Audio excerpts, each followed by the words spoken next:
Les gens sont souvent bloqués dans leur vie parce qu'ils sont divisés contre eux-mêmes. Ils ne comprennent pas comment les différentes parties de leur esprit interagissent, ils ressentent des conflits internes, mais ils ne peuvent pas les nommer et encore moins les résoudre. Dans cette vidéo, l'objectif, ça va être de donner une vision claire, une carte en fait de la psyché, de l'esprit, pour qu'on commence à comprendre comment les différentes parties de nous-mêmes interagissent entre elles. On va utiliser le modèle de Carl Jung pour avoir enfin une vision claire de qui on est à l'intérieur, quelles sont ces différentes parties de nous-mêmes, l'ego, le persona, l'ombre, l'inconscient collectif, l'inconscient personnel, anima, animus, toutes ces parties de nous et tous ces éléments dirigent en fait nos comportements au quotidien, nos peurs et nos désirs.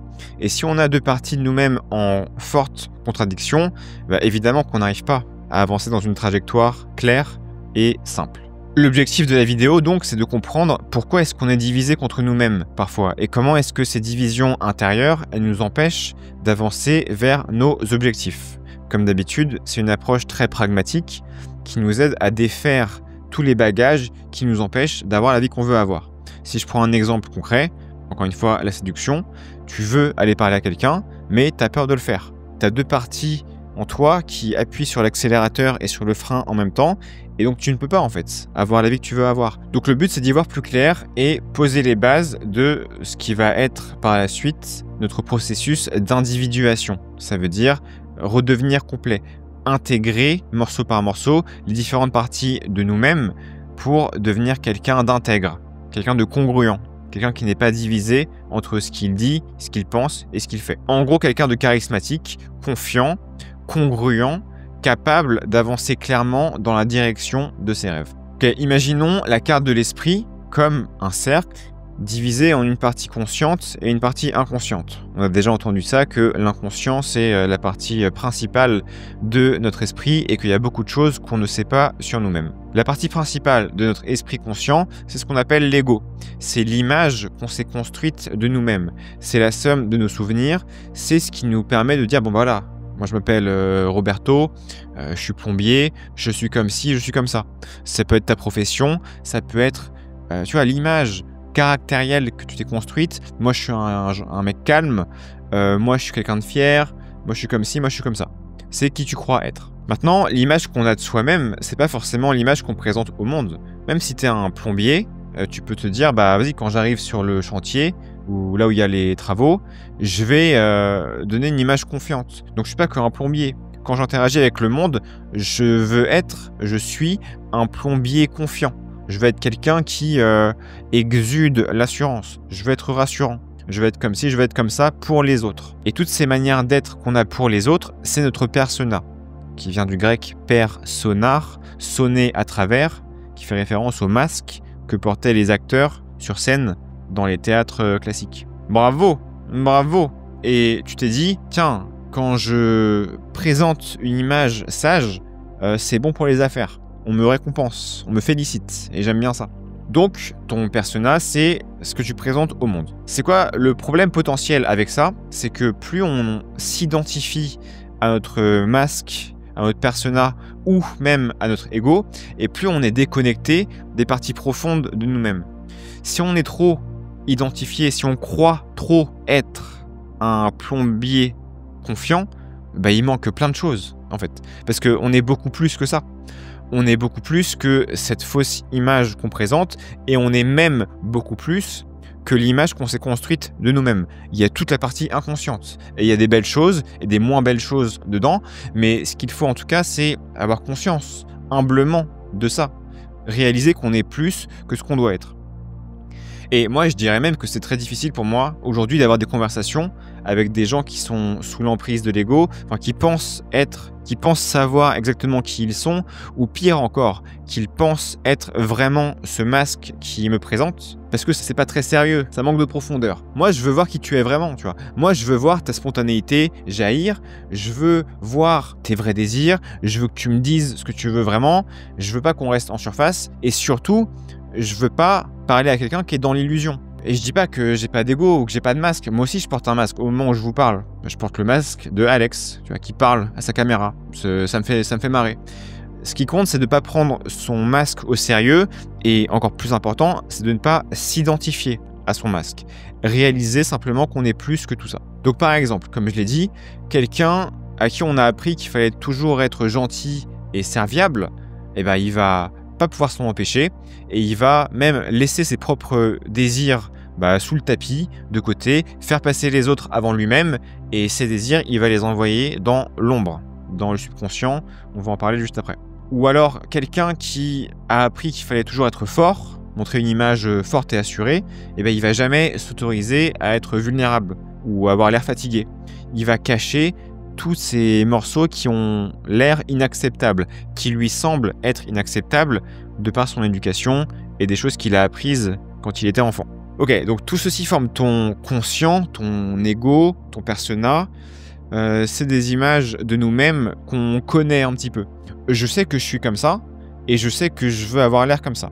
Maintenant, il y a tout un ensemble de comportements, de désirs, de parties de nous-mêmes qui sont inconscientes, qu'on ne connaît pas encore. Donc maintenant, on va plonger ensemble dans le subconscient. Et une des premières choses à dire dans le modèle de Carl Jung, c'est que l'inconscient est divisé en deux grandes parties, l'inconscient personnel et l'inconscient collectif. On a ici la première grande distinction avec le modèle de Freud, par exemple, qui trouve ça absolument absurde de dire qu'on a l'inconscient collectif, ce je ne sais quoi, qu'on partage tous, qu'on a en commun. On appelle ça le Atman en Asie, on appelle ça parfois, l'esprit collectif, on appelle ça la source. Des fois dans le New Age, c'est cette idée qu'il y a quelque chose de profond duquel on a tous émergé au niveau de la conscience. C'est quelque chose auquel on va retourner. C'est comme une bibliothèque infinie qui contient le savoir accumulé de l'espèce humaine et de d'autres espèces encore. C'est de là que viennent des rêves inexplicables, c'est de là que viennent les archétypes, on va y venir. C'est de là que viennent beaucoup de choses qu'on a en commun. C'est cette chose qui nous fait dire des fois « Waouh, je sais pas, j'ai l'impression qu'on est trop connectés ». C'est de là que viennent ces symboles qu'on retrouve à travers toutes les cultures. C'est de là que viennent les histoires universelles, le voyage du héros. Dans toutes les cultures, on parle du voyage du héros. Dans toutes les cultures, il y a un dragon, tu vois, qui symbolise nos peurs refoulées. C'est ces symboles universels. Donc, mais là je m'avance un petit peu, désolé. Commençons simplement. L'inconscient est divisé en deux parties. On a aussi l'inconscient personnel, qui est peut-être plus simple à comprendre. C'est les parties de toi-même qui sont inconscientes et parfois que tu as refoulées, que tu as mis dans le subconscient parce qu'elles étaient un petit peu dures à accepter, elles étaient un peu intolérables pour ton entourage. Toi-même, tu en avais un petit peu honte, donc tu as préféré te dissocier toi-même de certains aspects de qui tu es. Certains désirs, tu vois, par exemple dans la récréation, tu as voulu parler à ton amoureuse et tu t'es fait rejeter, humilier, et tu as commencé à dire tiens, je pense que je vais pas trop en fait exprimer mes désirs, mais surtout je veux même pas les sentir. En fait, je veux même pas, tu vois, ou la tristesse refoulée aussi, tu vois, un truc qui est trop gros à supporter. C'est un gros morceau de tristesse qu'on va faire oulala, on verra ça plus tard. Et tu sais, tu passes complètement à autre chose et tu penses peut-être que ta tristesse, elle s'évapore. Mais évidemment, nos émotions refoulées, elles partent nulle part. Elles sont juste en nous, dans notre ombre.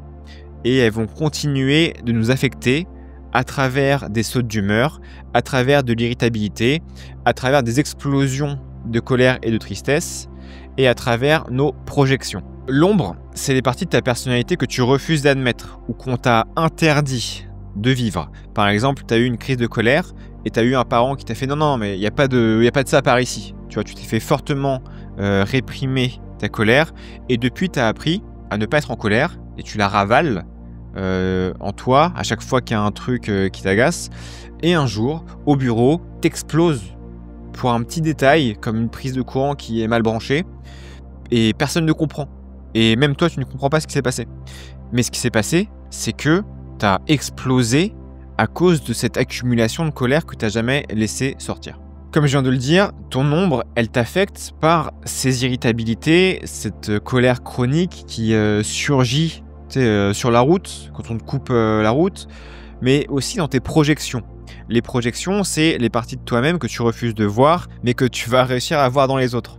Par exemple, admettons que tu es un peu arrogant, parce que voilà, tu te sens un peu faible, un peu inapte, et donc tu compenses en faisant des tonnes, bref, l'arrogance.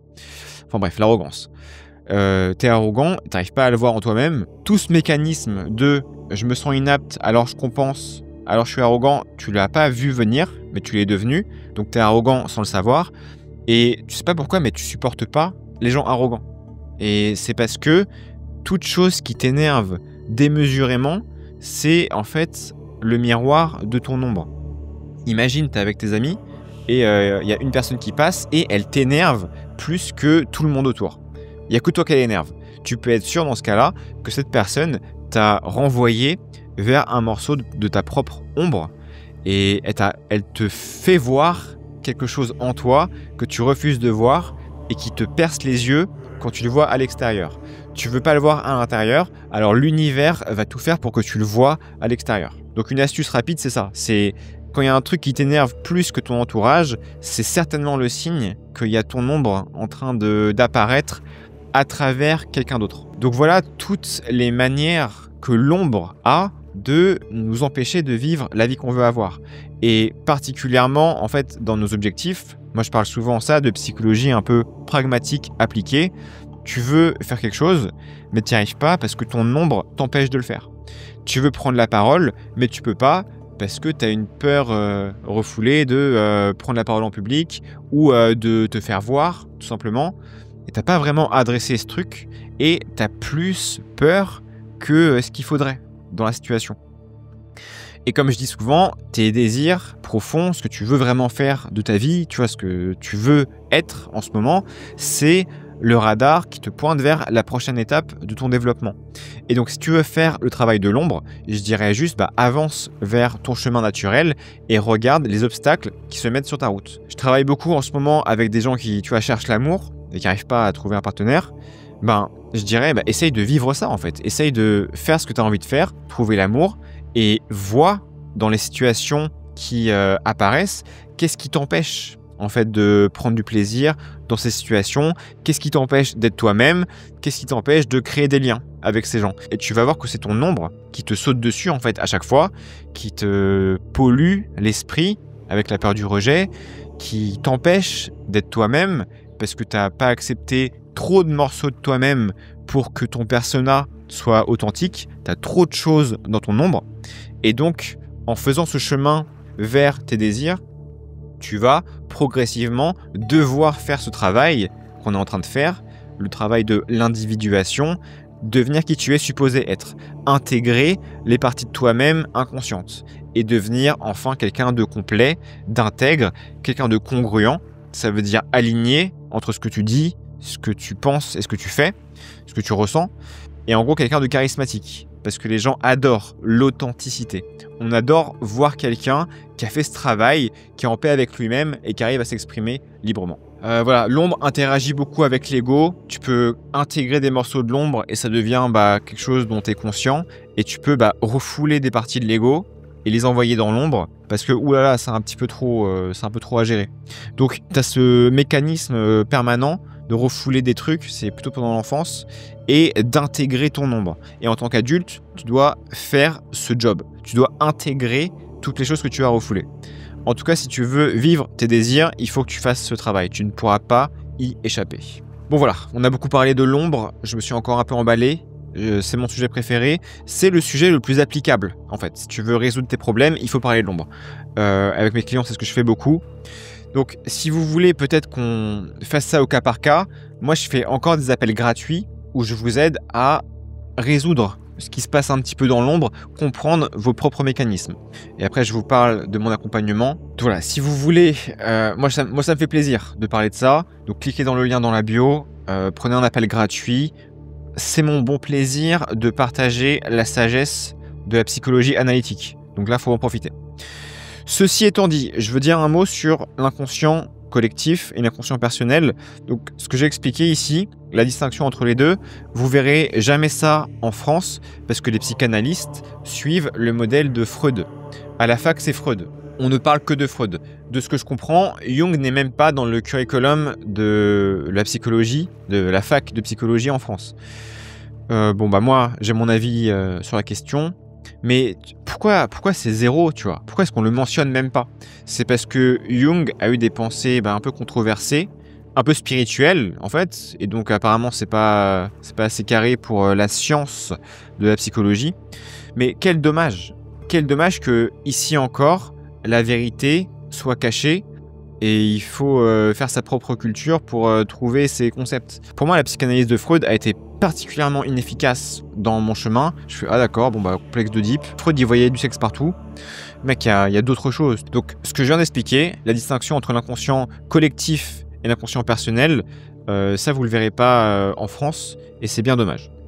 Maintenant, si on creuse justement dans l'inconscient collectif et qu'on essaie de se poser des questions, bon bah qu'est-ce que c'est? C'est quoi cette partie de nous qu'on partage tous?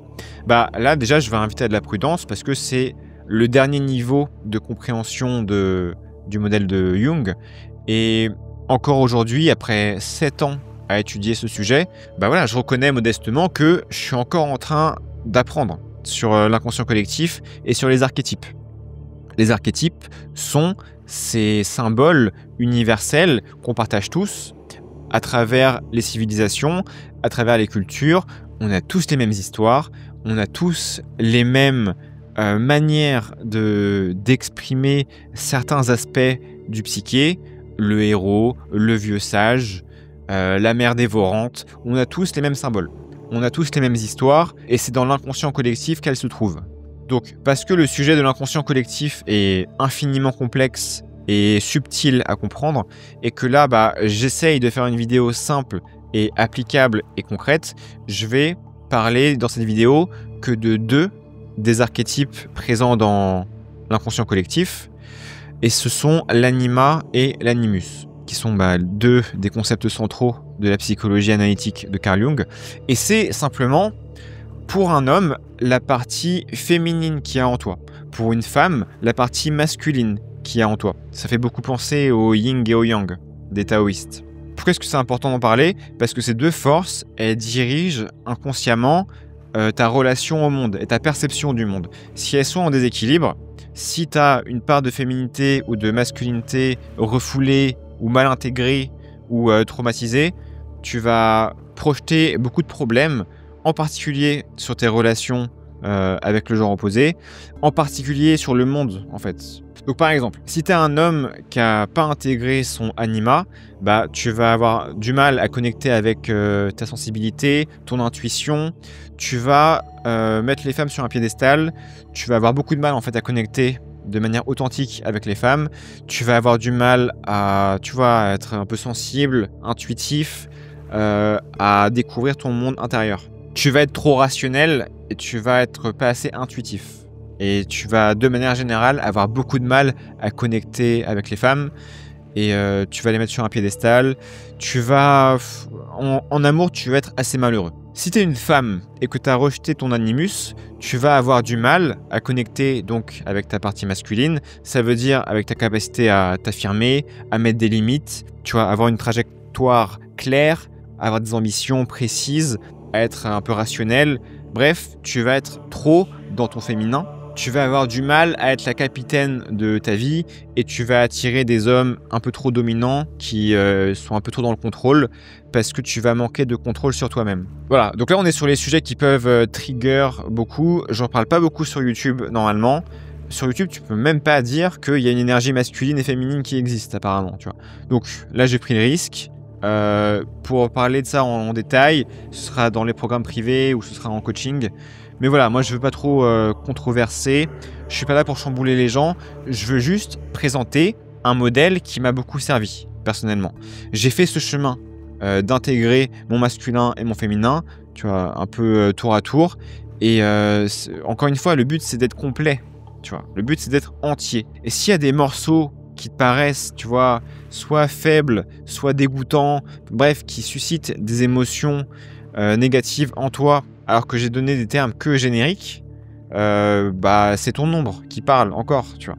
Donc mon but c'est pas de vous trigger, mon but c'est juste de vous inviter avec bienveillance à ouvrir les yeux sur des parties de vous-même que peut-être vous n'avez pas encore vues. Et si t'es un homme qui est encore dans ce masque de il faut être toujours fort, solide, bah, c'est parce qu'au fond, tu te sens un petit peu inapte, tu vois. Si t'es une femme qui déteste les hommes dans le contrôle, c'est parce que t'as pas encore pris le contrôle de ta propre existence. C'est parce que t'as pas encore su mettre des limites fortes. Voilà, je veux juste poser ça là, peut-être que c'est utile, peut-être que ça ne l'est pas. En tout cas, comme d'habitude, prenez le meilleur de ce que je vous raconte, prenez ce qui est pertinent et jetez le reste. Donc voilà, il y a un grand pouvoir à trouver en connectant avec la partie opposée, le genre opposé qui est en nous-mêmes. Personne n'est 100% yang, personne n'est 100% yin.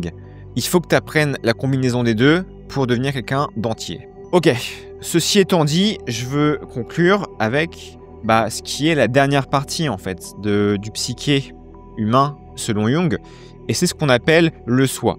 Le soi, c'est quelque chose d'un peu magique qui est plus grand que la somme des parties. C'est quand tu combines tout à la fois, il se passe quelque chose, et tu connectes avec quelque chose de plus grand que toi. Et là, on part dans les sujets un peu spirituels, mais c'est quelque chose de dur à décrire. C'est l'entièreté de qui tu es. Et imagine qui est-ce que tu deviens quand tu arrives à intégrer tous les morceaux de toi, même les morceaux inconscients, même les morceaux qui te connectent au grand tout. Les chrétiens appellent ça le Saint-Esprit, on appelle ça le Atman en Asie, comme je l'ai dit. C'est en fait ce qui te fait avoir l'expérience mystique, presque. Et là, on part dans les sujets un peu trop grandioses, moi qui me font beaucoup vibrer en tout cas.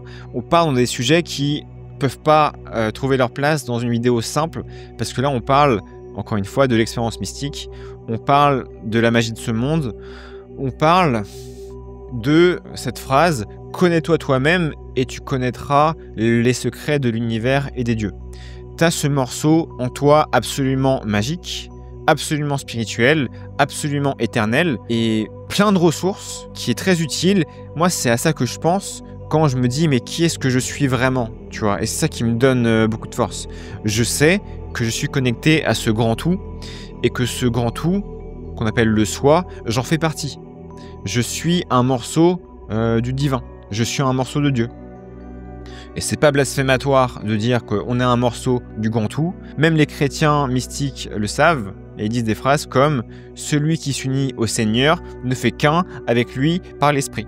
Bref, tout ça pour dire que dans la psychologie analytique de Carl Jung, on va trouver dans ce programme beaucoup de ressources utiles pour y voir plus clair sur où est-ce qu'on en est maintenant concrètement.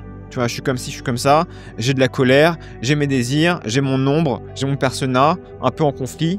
En résolvant ces conflits, je vais avoir une meilleure vie. Mais en plus de tout ça, sur le chemin de la réalisation de soi, sur le chemin de l'individuation, on va trouver des choses assez incroyables, très profondes, très spirituelles, qui vont aller beaucoup plus loin que nos désirs. Sur le chemin pour avoir les relations, l'argent, les voyages, la carrière, ce que tu veux, tu vas trouver qui tu es vraiment. Et c'est ça en fait la beauté de ce voyage. C'est pour ça que moi, je me positionne pas comme quelqu'un qui résout tel problème. Je suis pas coach en séduction, je suis pas coach de carrière, je suis pas coach manifestation d'argent. Je suis quelqu'un qui te retranscrit, tel que je l'ai compris, après 7 ans d'études, les travaux de Carl Jung et des vieux sages et des autres. Tous ceux qui te mènent à la réalisation de qui tu es. Et c'est quelque chose de beaucoup plus grandiose que simplement ces désirs terrestres qu'on a. C'est très bien, les désirs terrestres, moi aussi je cours après, encore aujourd'hui, où je devrais dire, j'essaye de les attirer vers moi. Mais sur ce chemin, il y a quelque chose de beaucoup plus valeureux et qui a beaucoup plus de sens qu'on peut trouver. Donc je t'invite, si tu le souhaites, à faire ce chemin de la réalisation de soi que tu peux faire avec moi, que tu peux faire tout seul, que tu peux faire avec quelqu'un d'autre. Tu fais ça comme tu veux, mais mets-toi en chemin de la découverte de ce royaume intérieur. Parce qu'il n'y a que comme ça que tu auras une vie épanouissante et pleine de sens. Quoi qu'il en soit, reste en bonne santé et connais-toi toi-même.